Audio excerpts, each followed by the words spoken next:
Nobel रसायन विज्ञान 2025 पर्यावरण समस्याएं हल करने वाली जादुई खोज।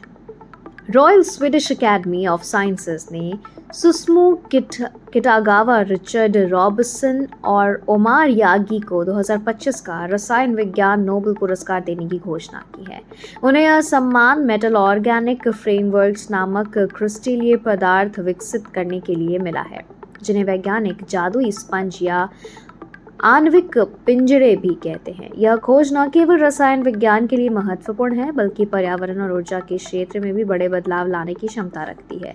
एमओएफ ऐसे अत्यधिक छिद्रपूर्ण यानी पोरस पदार्थ होते हैं जो धात आयनों यानी मेटल आयंस और कार्बनिक अणुओं के संयोजन से बनते हैं।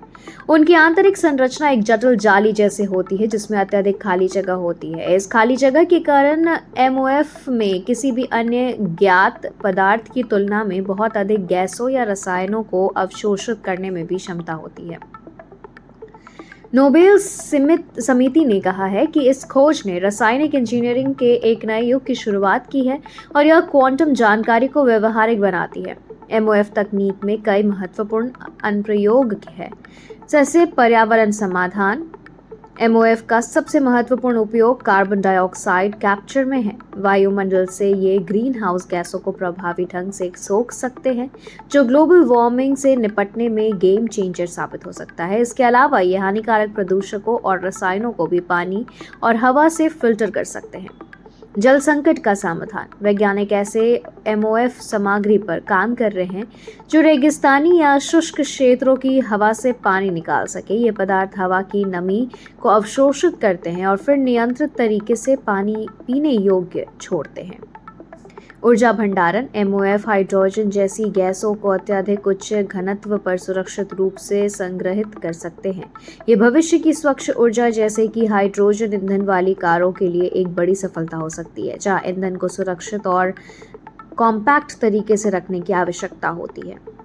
दवा वितरण। चिकित्सा के क्षेत्र में एमओएफ को दवाओं को शरीर में सीधे लक्षित कोशिकाओं तक पहुंचाने के लिए एक वाहक के रूप में इस्तेमाल किया जा सकता है। इससे पहले मैरी ब्रोनको, फ्रेड रामडिसल और डॉक्टर शिमोन सगागुची को चिकित्सा का नोबेल पुरस्कार उनकी प्रतिरक्षा प्रणाली की सहनशीलता से जुड़ी खोजों के लिए दिया गया था। उनकी खोजों को ऑटोइम्यून बीमारियों जैसे गठिया और टाइप 1 डायबिटीज के नए इलाज का रास्ता खोलने की उम्मीद है।